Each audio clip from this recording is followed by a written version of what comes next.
Assalamualaikum warahmatullahi wabarakatuh. Bab 6, reka bentuk kawalan persimpangan lampu isyarat. Jadi dalam bab ini akan ada pengiraan, akan ada sedikit maklumat teori dan pengiraan. Okey. Maklumat teori macam biasalah, akan memperkenalkan awak apa itu yang dimaksudkan dengan persimpangan, apa yang dimaksudkan dengan persimpangan searas, persimpangan berlainan aras, kan. Apa itu lampu isyarat masa tetap, masa berubah, apa kelebihan lampu isyarat masa tetap, apa kelemahan dia, apa waran-waran yang digunakan untuk sekiranya lampu isyarat ni, sekiranya satu-satu persimpangan nak dinaik taraf atau di-upgrade kepada lampu isyarat, apakah waran-waran yang perlu dipatuhi. Jadi semua terkandung dalam bab ini. Okey, persimpangan. Okey, persimpangan adalah lokasi di mana dua atau lebih jalan bertemu atau bersilang antara satu sama lain. Okey. Persimpangan ni tak tahulah kalau dalam hidup tak ada siapa yang ada yang tak pernah jumpa persimpangan, kan. Bukan persimpangan dilema lah, persimpangan fizikal lah. Okey. Kalau awak duduk dalam taman pun ada banyak persimpangan, kan. Kalau awak duduk dekat kampung, kat kampung pun ada persimpangan juga, kan.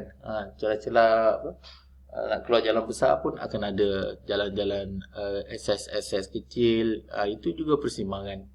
Kalau awak duduk kat bandar, okey, lagi banyak awak jumpa persimpangan. Awak akan jumpa persimpangan berbentuk T, okey, berbentuk crossroad. Kalau dalam kalau US dia panggil lake, kan, four lake junction, kan. Kalau UK dia panggil four arm junction, okey, three arm junction dan sebagainya. T junction lah tu, okey. Bulatan juga adalah persimpangan, okey. Apa lagi? Ada yang persimpangan bentuk Y, ada tak? Bentuk Y, kan. Ada yang skew, yang apa? Skewed sikit, ada yang staggered. Staggered ni maksudnya kita tengok nanti. Okey. Yang penting dia adalah lokasi di mana dua atau lebih jalan bertemu, bersilang antara satu sama lain. Kalau dia tak bersilang, maksudnya dia bukan persimpangan lah. Kalau kita ada elevated punya jalan, elevated punya jalan, atas kita ada jalan, kita kat bawah, atas kita ada jalan. So walaupun dia macam bersilang, tapi kita tidak bertemu, jadi itu bukan persimpangan. Okey. Pergerakan di persimpangan kita ada mencapah. Okey, mencapah ini apa? Mencapah ini dalam bahasa Inggeris dia diverge, okey. Dan kita ada kita ada pergerakan bercantum, merging, bercantum. Dan kita ada crossing, menyilang ke lorong atau laluan kenderaan lain. Fungsi persimpangan, banyaklah fungsi persimpangan. Kalau kita sedang berada di satu jalan, kita jumpa persimpangan, maksudnya bila sampai saja di persimpangan, maksudnya akan ada banyak laluan lain. So ke mana kita nak pergi? Itu antaranya lah fungsinya, menyebar dan mengasingkan trafik. Okay. Mengurangkan kemalangan jalan raya ini sebenarnya depend macam mana perlakuan. Okay. Perlakuan, kita tengok juga human behavior, perlakuan rakyat Malaysia di persimpangan macam mana, kan. Tapi kalau kita jenis untuk persimpangan tidak ada lampu isyarat, kalau kita orang yang waras, orang rasional, kita akan menunggu gap. Okay, kita akan menunggu gap yang sesuai untuk kita masuk ke jalan utama. Okay. Itu orang rasional. Kalau orang tak rasional, dia cilok, dia masuk, dia force in masuk. Jadi itu menggalakkan, itu akan meningkatkan kemalangan sebenarnya. Okey. Dan ada juga jenis persimpangan yang mana direka bentuk untuk memang untuk mengurangkan laju. Okey, contohnya bulatan dia punya intention adalah mengurangkan laju hingga up to 10 km per hours. Okey, sepatutnya bila masuk je persimpangan, bila masuk je bulatan, daripada kita bawa 70 km sejam, sepatutnya kita akan berkurang jadi 60 km sejam. Jadi itu antara mungkin fungsi yang kita boleh kata mengurangkan kemalangan jalan raya. Okay. Mengubah laluan trafik. Okay. Daripada kita nak pergi straight je, pergi lurus je, kita mungkin nak ke kanan atau ke kiri. So mengubah laluan haluan trafik dan memberi keutamaan jalan. Okay, keutamaan jalan, ini rules ni, alhamdulillah di Malaysia ni orang masih follow rules lah kan. Kita bila sampai di persimpangan, kita tahu bila kita di jalan minor, kita kena bagi laluan kenderaan di jalan major. Okey, di jalan utama. Jalan utama ni priority dia. Okey. Kalau dia nak membelok masuk pun kita akan bagi daripada jalan utama dulu belok masuk ke lorong kita. Baru kita kalau dah clear baru kita boleh keluar. So so far Malaysia okey, dia boleh follow, orang Malaysia boleh follow lah. Majoriti orang Malaysia boleh follow rules. Okey. Mengawal laju macam saya cakap tadi, macam persimpangan, macam bulatan, dia boleh kurangkanlah laju. So kalau kita sedang bawa pun laju, bila sampai persimpangan, kalau awak perasan, bila sampai mana persimpangan berlampu isyarat pun dia akan ada speed limit dia 60 km sejam. So perlahan lah di situ.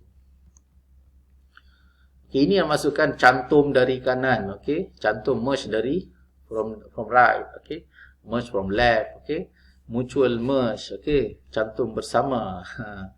Kemudian cantum daripada pelbagai kan, multi punya jalan. Okay. Okay, kemudian kita ada capah diverge. Okay, right diverge, left diverge, okay, mutual diverge, dan daripada pelbagai. Untuk silang, kita silang kanan, cross to the right, cross to the left. Okay, silang sendiri skewed. Okay, yang silang bertentangan arah pun ada. Persimpangan searas. Okay, saya ada mention tadi, persimpangan searas, berlainan aras. Okay, apa maksud persimpangan searas? Jelas dia adalah lokasi di mana dua atau lebih jalan bertemu dan bersilang antara satu sama lain pada aras yang sama. Okay, pada aras yang sama itu adalah persimpangan searas. Contoh persimpangan searas adalah persimpangan seperti inilah, crossroad. Macam saya cakap tadi, kalau UK dia panggil arm, ada 4 arm road dia panggil. Kalau US dia panggil leg, okay, 4 legs road. Okay, so kita crossroad lah, jalan bersilang. KT junction, saya dah cuba cari masa buat slide dulu ni, saya dah cuba cari T junction yang tak ada, itulah atas tu macam ada kan landasan komuter kereta api kan, tapi saya cuba cari tak jumpa, so saya dapat yang ni, T junction. Yang penting dia berbentuk T lah. Okay. Kemudian kita ada staggered. Okay, ini yang saya kata staggered. Staggered dia ada dua persimpangan yang dia tidak selari. Dia selari tapi dia tak straight lah. Okay. Staggered ni kadang-kadang dilayan, kalau ada traffic light kadang-kadang satu traffic light je. So tengah-tengah ni dia consider sebagai conflict area. Kalau tengok ada box kuning tu kan, conflict area. Kadang-kadang dia buat dua traffic light, tapi this is staggered. Okay, persimpangan berperingkat. Okay, skewed, condong. Ada juga yang condong. Ini bahaya sebenarnya. Kadang-kadang yang dia ingat dia punya jalan kan, yang daripada minor, tapi sebenarnya ada jalan major. So dekat sini bila ada skewed junction ni memang kena properly ada signage, ada road markings yang proper, yang betul. Okay, kalau macam ni, contoh yang ni dia ada channelization yang memang bagus lah kan. Jadi untuk mengelakkan kemalangan lah. Y junction saya dah cuba cari, jumpa kat kampung mana tak tahu, ini nak pergi port mana tak tahu, kat UK ke kat mana ni. Kalau awak jumpa Y junction yang lagi cantik, awak boleh bagi kat saya lah. Awak jumpa gambar Y junction lagi cantik, awak boleh bagi kat saya boleh masukkan dalam slide. Okey, persimpangan searas. Bulatan juga adalah persimpangan searas. Okey. Okey, bulatan persimpangan searas. Persimpangan bertingkat atau berlainan aras. Okey. Bertingkat, okey, adalah lokasi di mana dua atau lebih jalan bertemu dan bersilang antara satu sama lain pada aras yang berbeza. Ini kalau dalam waktu saya belajar dulu, kita panggil, ini adalah salah satu penyelesaian lah kalau katakan kita road congestion, kesesakan jalan raya. Tapi ini adalah penyelesaian terakhir kan. Kalau dulu kita kata ini adalah apa yang paling costly lah, yang paling mahal sekali, Bila macam buat apa buat persembahan berlainan bertingkat ni lah. Ini kita consider penyelesaian terakhir lah. Tapi memang dia menyelesaikan banyak masalah lah. Sebab pertama dia memberi kebebasan daripada gangguan lintasan, menjimatkan masa in term of memang laluan tu untuk pergi ke tempat yang kita nak tuju saja. Okey, meningkatkan keselamatan pengguna trafik, iaitu tidak ada konflik antara kenderaan. So, masing-masing boleh bergerak ke tempat masing-masing, menaiki aras yang tersendiri. Okey. Kita ada contoh persiapan bertingkat ataupun interchange. Dalam bahasa Inggeris interchange. Contoh interchange adalah T interchange atau Y interchange. Okey. Kita ada diamond interchange. Okey, bentuknya diamond lah. Ada sengit sikit tapi diamond. Kita ada partial cloverleaf, Parklow interchange. Okey. Ini separuh daripada cloverleaf. Ini full cloverleaf interchange. Okay. Ini pula adalah directional interchange. Directionalnya berarah lah. Okey. Kemudian kita ada trumpet interchange. Okey, trumpet interchange. Kita ada single point urban interchange. Bukan kita lah, maksudnya persimpangan searas tu, berlainan aras bertingkat tu, antaranya adalah single point urban interchange. Roundabout interchange pun ada juga. Okey.